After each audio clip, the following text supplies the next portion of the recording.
Jacobean wall panelling allows you the option to fit a moulding around your squares for a more traditional look. We stock mouldings with a rebate so that it can sit nicely on top of the Jacobean panel strips, as you can see here. We're making a mark on our bench that is a bit bigger than our squares, so we can cut our mouldings down to more manageable pieces for more accurate cuts after. Once we've cut them down to manageable sizes, we can start to mitre the ends of all our pieces. After this, to cut the moulds down to an accurate size that will fit in our Jacobean squares, we'd recommend taking off 2mm off your measurement.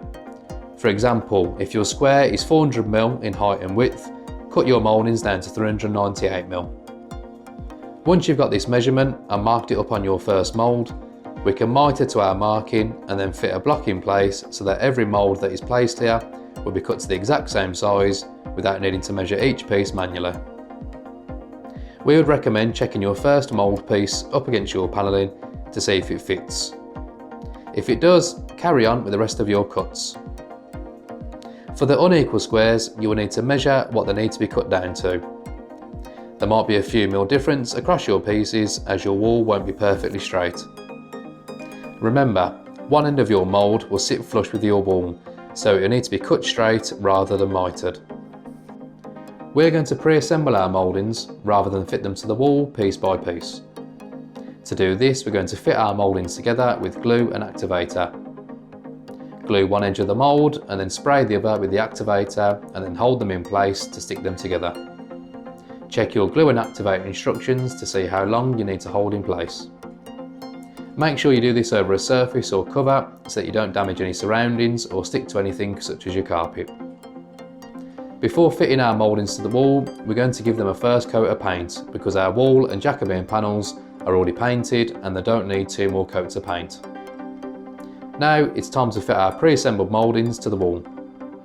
Hold your square mould within your panel square and once you're happy, fix it to the wall with a nail gun. You could use adhesive on the backs of your mould for a snugger and sturdier fit. Use the same method for the rest of your moulds, making sure they're sat nicely within our panel squares. Once all your mouldings are fitted to the wall, you'll need to do some cosmetic work. This includes filling any holes and mitres with filler, and finally sanding down the filler once it has dried. Check the instructions on the filler you use for the drying time. Once the cosmetic work is done, it's time to apply our second coat of paint to all our mouldings so that it matches the wall colour nicely. Your panel mouldings are now complete. We hope that this tutorial has covered everything off and helped you fit your wall panelling.